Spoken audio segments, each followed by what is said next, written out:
Hello दोस्तों, मैं अशोक आप सभी का आपके अपने YouTube चैनल स्टडी प्रचार में एक बार फिर से स्वागत करता हूं। साथियों, आशा करता हूं आप लोग स्वस्थ होंगे और आपके सगे संबंधी भी स्वस्थ होंगे। दोस्तों, आप लोग अथक प्रयास कर रहे होंगे और आज की जो हमारी सीरीज है, जो हमारा आज का टॉपिक है साथियों, वो मॉडल पेपर है साथियों। और मॉडल पेपर है यूपी ट्रिपल एससी का। फ्रेंड्स, यूपी ट्रिपल एससी का मॉडल पेपर हम आज सॉल्व करेंगे। आज हम इसके अंतर्गत मॉडल पेपर के 50 क्वेश्चन को हम यहाँ पर कवर करेंगे। फ्रेंड्स, 50 क्वेश्चन के बारे में पढ़ेंगे जो कि यूपी ट्रिपल एससी का मॉडल पेपर है। इस प्रकार क्वेश्चन यूपी ट्रिपल एससी में पूछे जाते हैं। तो चलिए दोस्तों, बिना देरी किए हम आपके सामने क्वेश्चन को प्रस्तुत कर रहे हैं। फ्रेंड्स, तो आइए देखते हैं पहला क्वेश्चन आपसे क्या कह रहा है। यहाँ पर प्रश्न है, आपसे कह रहा है कि मात्रा के आधार पर स्वर के कितने प्रकार होते हैं। यहाँ पर आपसे मात्रा के आधार पर पूछा जा रहा है। तो साथियों, जल्दी से कमेंट कीजिएगा। ऑप्शन आपके सामने हैं, 1 है, 2 है, 3 है, 4 है। कितने प्रकार के होते हैं फ्रेंड्स, जल्दी बताइएगा। तो 1 का जो आंसर राइट होगा साथियों, मात्रा के आधार पर 3 प्रकार के होते हैं। आइए नेक्स्ट क्वेश्चन की बात करें। नेक्स्ट क्वेश्चन कह रहा है कि क्वेश्चन नंबर 2 है, कह रहा मैथिली किस अपभ्रंश की बोली है। आपको बताना है मैथिली किस अपभ्रंश की बोली है। जल्दी से कमेंट कीजिएगा। ऑप्शन आपके सामने है, यदि आपको पता है तो कमेंट बॉक्स में जल्दी से कमेंट कीजिएगा। तो राइट आंसर हो जाएगा 2 का मागधी अपभ्रंश। किसकी दोस्तों? मागधी अपभ्रंश। आइए नेक्स्ट क्वेश्चन देखें। नेक्स्ट क्वेश्चन आपसे क्या कह रहा है कि सुदामा पांडे धूमिल जिनका नाम है, और कह रहे हैं को उनकी किस कृति मतलब रचना के लिए 1979 ईस्वी में साहित्य अकादमी पुरस्कार प्रदान किया गया। बताइए किस उस पे कृति पे किया गया था दोस्तों। तो ऑप्शन आपके सामने है, यदि आपको पता है तो कमेंट बॉक्स में जल्दी से कमेंट कीजिएगा। 3 का आंसर राइट क्या होगा। तो साथियों, इसका 3 का जो आंसर राइट हो जाएगा वो होगा कल सुनना मुझे। यह सुदामा पांडे जी की कृति है। इस पर इन्हें 1979 ईस्वी में अकादमी पुरस्कार दिया गया था। चलिए आइए हम नेक्स्ट क्वेश्चन देखते हैं। नेक्स्ट क्वेश्चन क्या है। अगला क्वेश्चन आपसे कह रहा है कि सूर्य जो है, कह रहा सूर्य का पर्यायवाची नहीं है। आप लोग देखेंगे यहाँ पर आपसे यहाँ नहीं भी कह रहा है, यानी कि सूर्य का पर्यायवाची नहीं है, यानी कि आपके ऑप्शन में जो दिया गया है सब होंगे, एक यहाँ पर नहीं होगा। आइए देखते हैं। हंस है, आदित्य है, गवाक्ष है, भास्कर है। तो दोस्तों, हंस भी सूर्य का है, आदित्य भी, भास्कर भी, और यहाँ जो गवाक्ष है ये खिड़की का पर्यायवाची। किसका दोस्तों?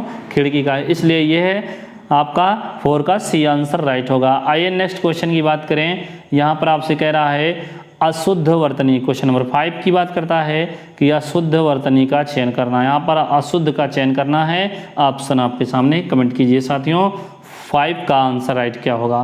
तो साथियों, 5 का जो राइट आंसर हो जाएगा, यहाँ पर आप देख पा रहे होंगे कि अहिल्या, जो कि यहाँ पर सही नहीं लिखा है, द्वारका भी राइट नहीं है, त्रिदोष और सांकृत्यायन। तो यहाँ पर दोस्तों जो सी आंसर है यह राइट हो जाएगा आपका। क्या? सी आंसर करेक्ट हो जाएगा, यानी कि 5 का जो आंसर राइट हो जाएगा वो सी, त्रिदोष करेक्ट या अशुद्ध है दोस्तों। बाकी यहाँ पर सही है, क्योंकि त्रिदोष में यहाँ पर जो सा लगा हुआ है ये सा नहीं होगा। आइए नेक्स्ट क्वेश्चन देखते हैं। क्वेश्चन नंबर 6 की बात कर रहा है सज्जन। अब सज्जन में समास पूछ रहा है। तो साथियों, जल्दी से बताइएगा सज्जन में समास कौन सा है, कमेंट कीजिएगा। 6 का आंसर राइट क्या होगा। तो 6 का जो करेक्ट आंसर होगा साथियों वो हो जाएगा क्या? सज्जन, यानी कि यहाँ पर कहीं ना कहीं विशेषण विशेष का संबंध है। तो सज्जन, तो यहाँ पर कर्मधारय समास हो जाएगा साथियों। क्या?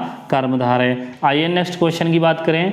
नेक्स्ट क्वेश्चन क्या कह रहा है कि 7 नंबर है, सफलता ना मिलने पर दुखी होना को क्या कहते हैं। दोस्तों, सफलता ना मिलने पर दुखी होना ये वाक्य है, इसे हम क्या कहेंगे एक शब्द में? कृपा, दया, क्षोभ, दुख। जल्दी से कमेंट कीजिएगा क्या कहेंगे। तो 7 का जो आंसर राइट हो जाएगा इसे हम क्षोभ कहेंगे साथियों। बी आंसर 7 का राइट होगा। आइए नेक्स्ट क्वेश्चन देखते हैं। क्वेश्चन नंबर 8 की बात करें तो 8 आपसे कह रहा कि यहाँ पर अर्थ के आधार पर, किस पे साथियों? अर्थ के आधार पर क्रिया विशेषण कितने प्रकार होते हैं। आपको बताना है 1 होते हैं, 2 होते हैं, 3, 4। कमेंट कीजिएगा जल्दी से। 8 का आंसर राइट क्या हो जाएगा? तो अर्थ के आधार पर साथियों यहाँ पर 4 प्रकार के होते हैं क्रिया विशेषण। आइए नेक्स्ट क्वेश्चन की बात करें। तो नेक्स्ट क्वेश्चन मित्रों क्या कह रहा है कि 9 है, 9 नंबर का क्वेश्चन कह रहा है अभय और उभय। कह रहा है ये शब्द युग्म दिए गए हैं, इनका सही अर्थ नीचे कौन सा है? आपको बताना है अभय माने क्या होता है और उभय माने क्या होता है।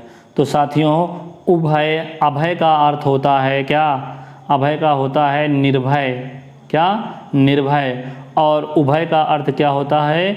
दोनों। इस प्रकार इसका राइट आंसर हो जाएगा डी, निर्भय और दोनों। 9 का ऑप्शन राइट होगा साथियों डी। नेक्स्ट क्वेश्चन देखते हैं। अब तत्सम आपसे कह रहा है साथियों, इसमें बताना तत्सम इसमें क्या है। तत्सम यानी कि संस्कृत के जैसा, बिल्कुल।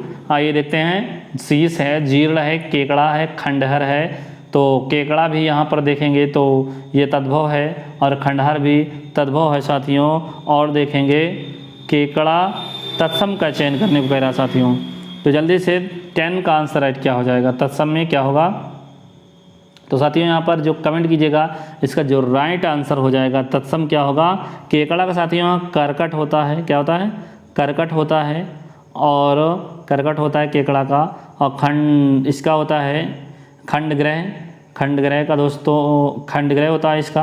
और इसकी बात करें जीर्ण, तो यहाँ पर जो 10 का जो आंसर राइट देखा जाएगा तो यहाँ पर राइट आंसर साथियों क्या हो जाएगा? जीर्ण हो जाएगा, क्योंकि शीर्ष होगा साथियों। देखते हैं तो इसका राइट आंसर क्या हो जाएगा? जीर्ण हो जाएगा। आइए नेक्स्ट क्वेश्चन देखते हैं। नेक्स्ट क्वेश्चन देखें। 10 का आंसर राइट क्या होगा साथियों? यहाँ पर बी हो जाएगा साथियों। क्या? बी। आइए यहाँ तत्सम पूछ रहा है। नेक्स्ट क्वेश्चन देखते हैं। 11 क्वेश्चन नंबर है तद्भव कह रहा। अब आपको तद्भव बताना है साथियों। तद्भव क्या है इसमें? तद्भव का बात करें तो यहाँ पर राइट आंसर 11 का हो जाएगा अचरज। क्या साथियों? इसका आश्चर्य हो जाएगा। ये आपका तद्भव है, यानी कि ये तद्भव हो जाएगा। आइए नेक्स्ट क्वेश्चन की बात करें। यहाँ पर 12 क्वेश्चन नंबर है हिमाद्री तुंग श्रृंग से प्रबुद्ध शुद्ध भारती स्वयं प्रभा समुज्ज्वला स्वतंत्रता पुकारती। यानी कि आपको दिया गया एक पंक्ति है हिमाद्री तुंग श्रृंग से प्रबुद्ध शुद्ध भारती और स्वयं प्रभा समुज्ज्वला स्वतंत्रता पुकारती। कह रहे हैं उपयुक्त पंक्ति में कौन सा रस है? आपको रस आपसे पूछा जा रहा है। 12 का आंसर राइट क्या हो जाएगा? तो साथियों इसका राइट आंसर होगा क्या? यहाँ पर वीर रस हो जाएगा। क्या? वीर रस। आइए नेक्स्ट क्वेश्चन देखें। नेक्स्ट क्वेश्चन की बात करें तो यहाँ पर जो राइट देखते हैं 13 है क्वेश्चन नंबर। अब 13 क्या कह रहा है देख लेते हैं। तो किस विद्वान साथियों यहाँ पर है किस विद्वान ने रीतिकाल को श्रृंगार काल कहा है? क्या कहा है? श्रृंगार काल। जल्दी से कमेंट कीजिएगा किस विद्वान ने कहा है श्रृंगार काल। तो यहाँ पर राइट आंसर होगा साथियों क्या हो जाएगा? जल्दी से कमेंट कीजिएगा। यहाँ पर होगा विश्वनाथ प्रसाद जी ने क्या कहा है? श्रृंगार काल कहा है रीतिकाल को। आइए नेक्स्ट क्वेश्चन देखते हैं। नेक्स्ट क्वेश्चन है 14। कह जब कोई सरकारी पत्र ज्ञापन कार्यालय ज्ञापन एक साथ अनेक प्रेषितों को भेजा जाए तो उसे क्या कहते हैं? जल्दी बताइए क्या कहते हैं उसे? 14 का आंसर राइट क्या होगा? उसे कहते हैं परिपत्र साथियों। नेक्स्ट क्वेश्चन देखते हैं। अब यहाँ पर कह रहा है क्वेश्चन 15 है कन्नौजी हिंदी की किस उपभाषा के अंतर्गत आती है? जल्दी बताना है कन्नौजी हिंदी की किस भाषा के अंतर्गत आती है? 15 का राइट आंसर क्या होगा? तो यहाँ पर यह पश्चिम हिंदी के अंतर्गत आती है।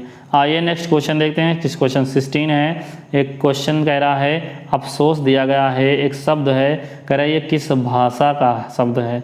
आपसे यहाँ पर किस भाषा का शब्द पूछ रहा है? पुर्तगाली है, फारसी है, और भी है, देशज है। तो साथियों राइट आंसर क्या होगा? कमेंट कीजिएगा। तो इसका राइट आंसर साथियों ये होगा फारसी होगा। क्या? फारसी। अफसोस क्या होगा? फारसी होगा। इस प्रकार 16 का राइट आंसर बी हो जाएगा। आइए नेक्स्ट क्वेश्चन की बात करें। नेक्स्ट क्वेश्चन की बात करते हैं साथियों। तो यहाँ पर आपसे क्या कह रहा है? संस्कृत शब्द में उपसर्ग है। संस्कृत में कौन सा उपसर्ग है आपको बताना है। क्या है 17 का आंसर राइट? करेक्ट बताइएगा, जल्दी से कमेंट कीजिएगा।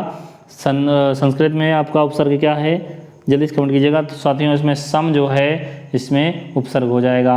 आइए सुमित्रा में प्रत्यय देखते हैं। अब बताना आपको सुमित्रा में जो लास्ट में लगता है प्रत्यय जो है लास्ट में लगता है साथियों, और उपसर्ग पहले लगता है।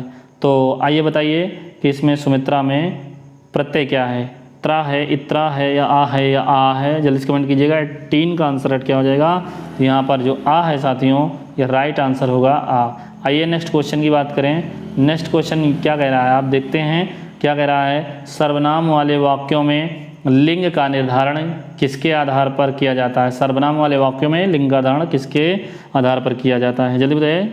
लिंग का निर्धारण किसके आधार पर किया जाता है, कर्म के आधार पर, कर्ता के आधार पर, वचन क्रिया के आधार पर। 19 का आंसर राइट कमेंट कीजिएगा जल्दी से। तो यह किया जाता है साथियों किसके आधार पर, क्रिया के आधार पर। राइट आंसर डी होगा 19 का। आइए नेक्स्ट क्वेश्चन देखते हैं। नेक्स्ट क्वेश्चन आपसे क्या कह रहा है, 20 क्वेश्चन नंबर कह रहा कि कुल एक शब्द है, कह रहा विशेषण इसका क्या होगा, कुलीन होगा, कुलज होगा, कुलप होगा, कुलिप होगा, जल्दी से कमेंट कीजिएगा। तो राइट आंसर इसका हो जाएगा 20 का ए, कुलीन इसका विशेषण बनेगा। आइए हम नेक्स्ट क्वेश्चन की बात करें। यहाँ पर क्वेश्चन 21 है, कह रहा चौथाई, क्या चौथाई जो कि विशेषण के किस भेद को बताता है, क्रमवाचक को, वृत्तवाचक को, या फिर पूर्णांक बोधक को, या फिर पूर्णांक बोधक को। तो 21 का आंसर राइट होगा साथियों। जो यहाँ पर ये पूर्णांक नहीं है साथियों, ये अपूर्णांक बोधक को इंडिकेट करेगा। इस प्रकार डी आंसर 21 का राइट होगा। आइए नेक्स्ट क्वेश्चन बात करें, थोड़ा स्पीडली चलेंगे दोस्तों। क्वेश्चन 50 है, क्वेश्चन 50 यहाँ नंबर ऑफ क्वेश्चन 50 हैं, जल्दी से कीजिएगा। आइए तो हम देखते हैं 22 है, क्रियार्थक संज्ञा क्या सदा किस रूप में रहती है, एक वचन में रहती है, एक वचन स्त्रीलिंग, बहुवचन स्त्रीलिंग, एक वचन पुल्लिंग या बहुवचन पुल्लिंग, जल्दी से कमेंट कीजिएगा। तो 22 का आंसर राइट होगा साथियों, यहाँ पर एक वचन पुल्लिंग में ये हमेशा रहेगा।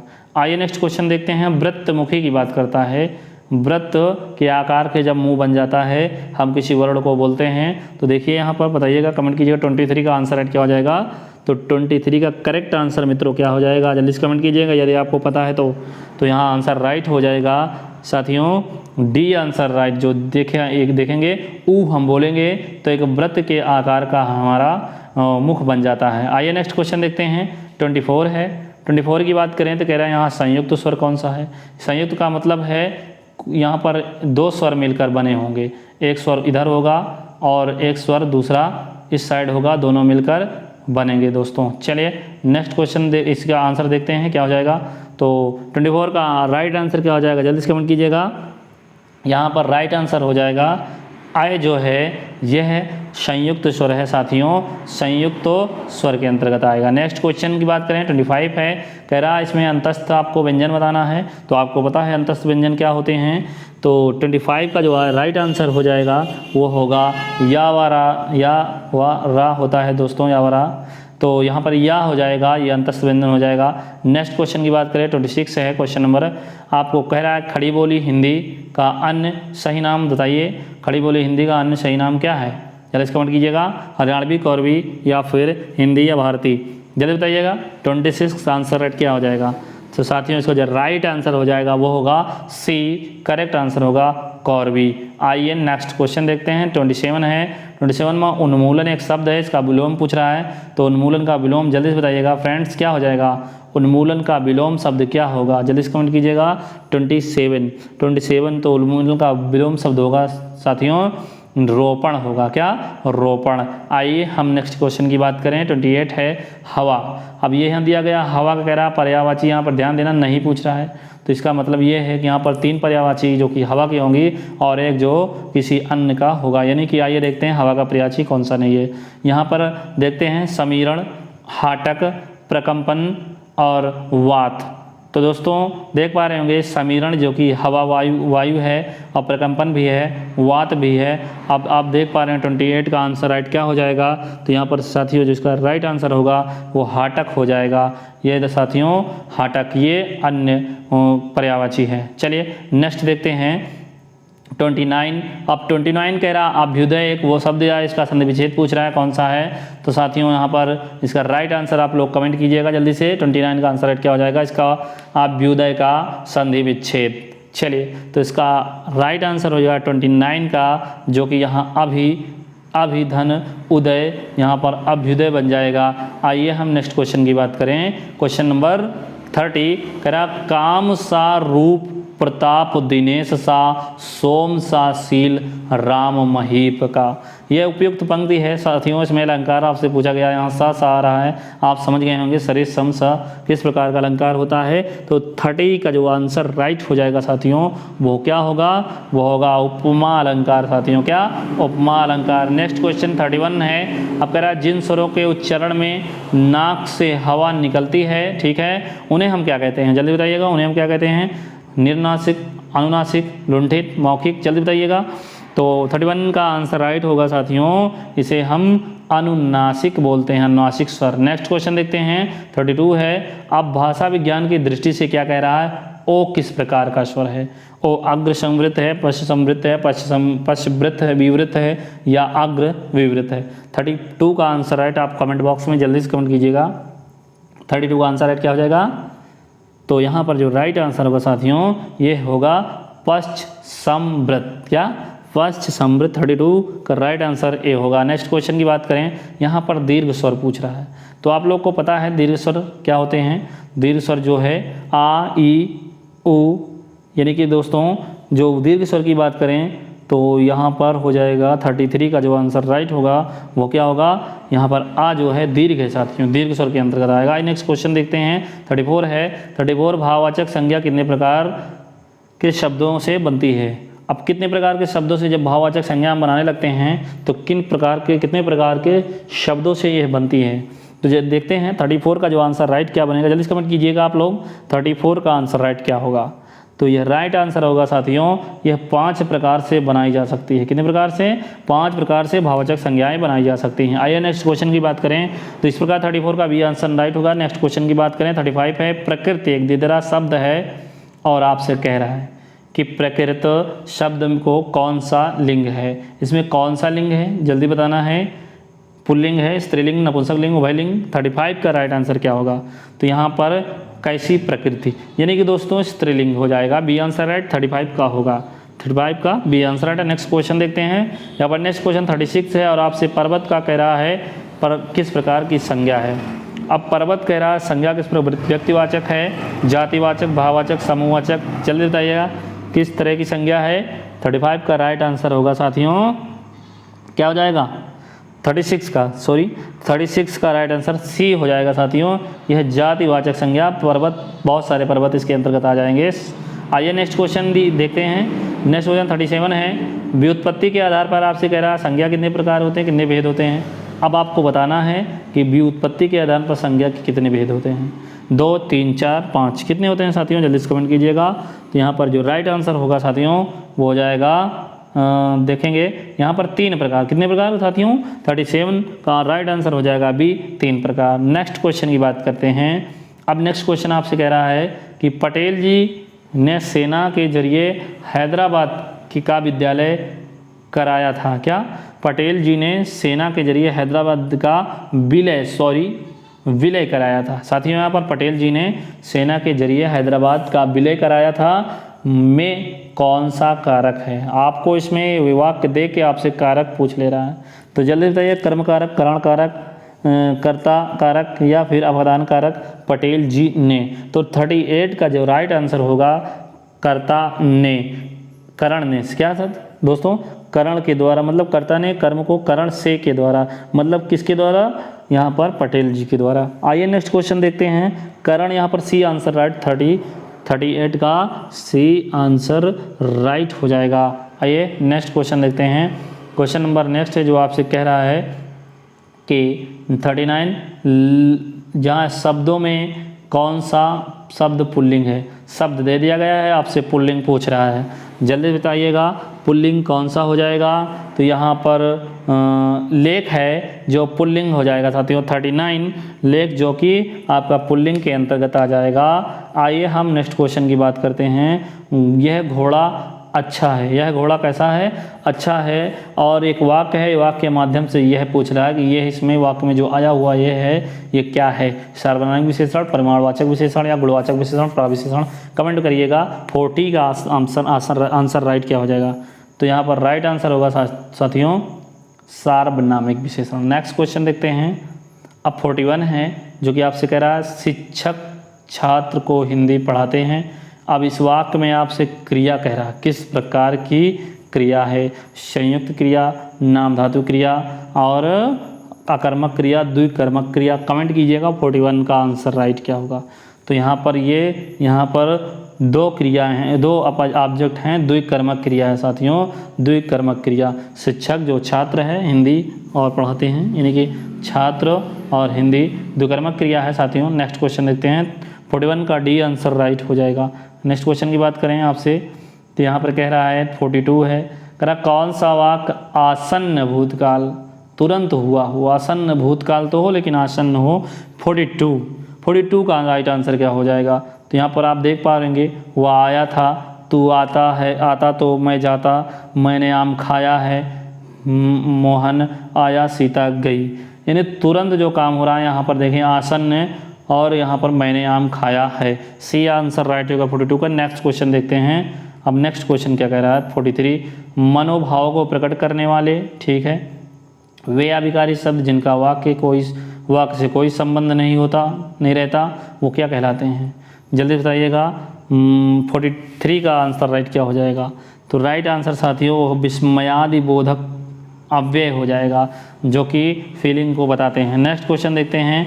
नेक्स्ट क्वेश्चन की बात करें तो साथियों यहाँ पर 44 है जो कि आपसे कह रहा है जो शब्द वाक्यांशों, वाक्य तथा शब्दों को जोड़ते हैं उन्हें क्या कहते हैं? जल्दी बताइएगा। व्याधिकरण, समानाधिकरण, समानाधिकरण, समुच्चय बोधक या इनमें से कोई नहीं? जल्दी से कमेंट कीजिए। 44 का आंसर राइट क्या हो जाएगा?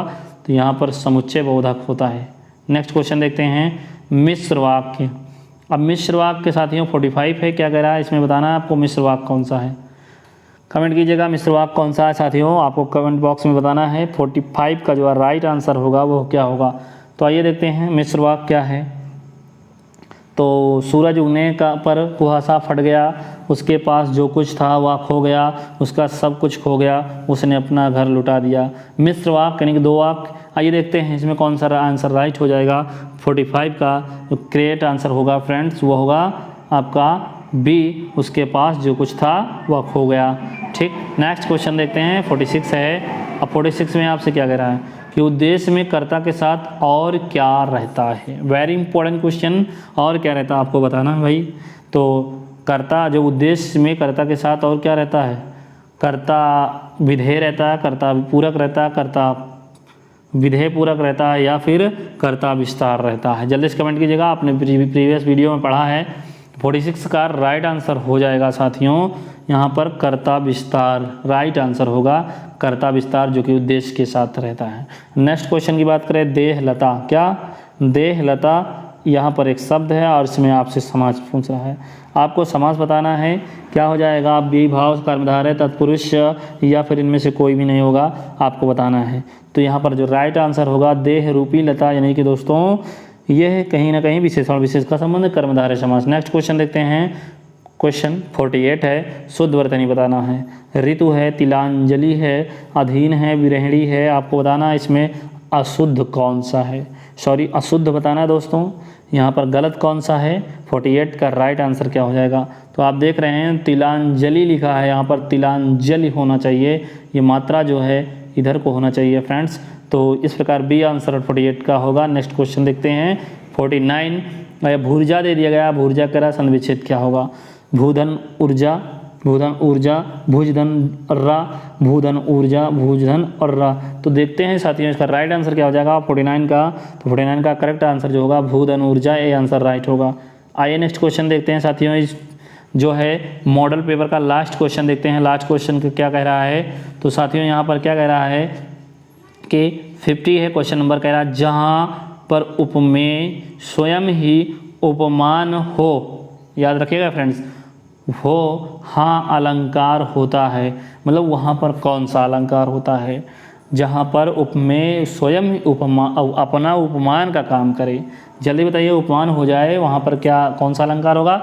50 का आंसर राइट क्या हो जाएगा साथियों? तो यहाँ पर होगा अनन्वय अलंकार। अनन्वय अलंकार, किसी अन्य से नहीं, खुद से तुलना। चलिए, इस प्रकार राइट आंसर यहाँ पर सी होगा। यहाँ पर जो आपने ये सीरीज पढ़ा साथियों, ये यूपी ट्रिपल एससी का क्या फ्रेंड्स? यूपी ट्रिपल एससी का मॉडल पेपर था। क्या साथियों? मॉडल पेपर था। और नेक्स्ट मॉडल पेपर हम जल्द ही लेके आएंगे। यदि आपको ये हिंदी का मॉडल पेपर पसंद आया है तो कमेंट बॉक्स में कमेंट कीजिएगा कि नेक्स्ट मॉडल पेपर आपके लिए लाएं, और या फिर नहीं, कमेंट बॉक्स में ज़रूर बताइएगा। और हमारे वीडियो को लाइक सब्सक्राइब जरूर कर दीजिएगा ताकि हमारा मनोबल बढ़े और इम्पोर्टेंट वीडियो आप तक पहुंचता रहे। चलिए, जय हिंद, जय भारत, वंदे मातरम।